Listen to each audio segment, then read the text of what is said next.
जैसा कि आज आप सभी देख रहे हैं, रामलीला मैदान जो इलाहाबाद में मुख्य स्थान है, वहाँ पर एक ऐसा दृश्य है, ऐसा नज़ारा आपको दिखाई दे रहा है जिसमें पूरा इलाहाबाद यहाँ झुका हुआ है, इलाहाबाद यहाँ आया हुआ है।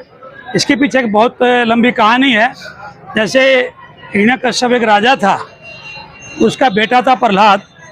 तो पहले हिरण्यकश्यप के बारे में बताया जाए तो वो इस प्रकार का उसने भक्ति की और ऐसा वरदान प्राप्त कर लिया कि वो ना तो जल में मरे, ना थल में मरे, ना आकाश में मरे, और ना ही वो किसी मनुष्य से मरे, ना जानवर से मरे।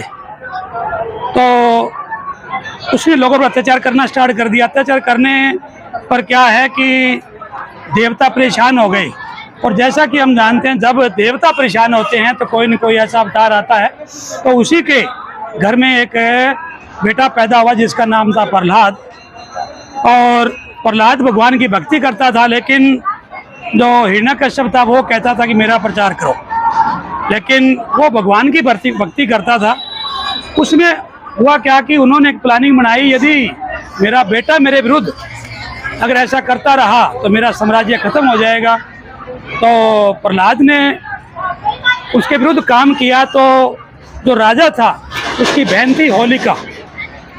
उसने होलिका को भी वरदान था कि वो अग्नि में जल नहीं सकती थी, अग्नि उसे जला नहीं सकती थी।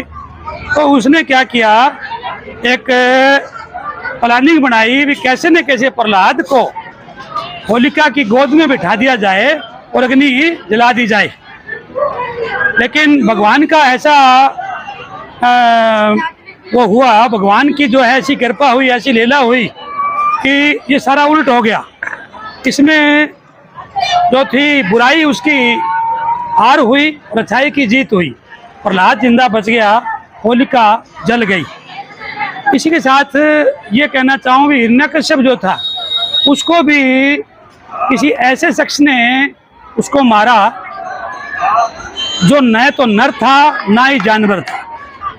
उसको मारा नरसिंह ने, जो कि विष्णु के चौथे अवतार थे। उन्होंने उसे मारा।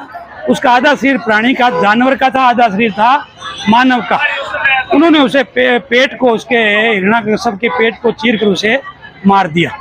तो अब इसमें मेन बात होती है ये दिन क्यों मनाया जाता है। तो ये दिन ये बताया कि होलिका भी जो थी एक राक्षसी का काम कर रही थी, तो उसको मारकर बुराई पर विजय प्राप्त की गई और अच्छाई लाई गई।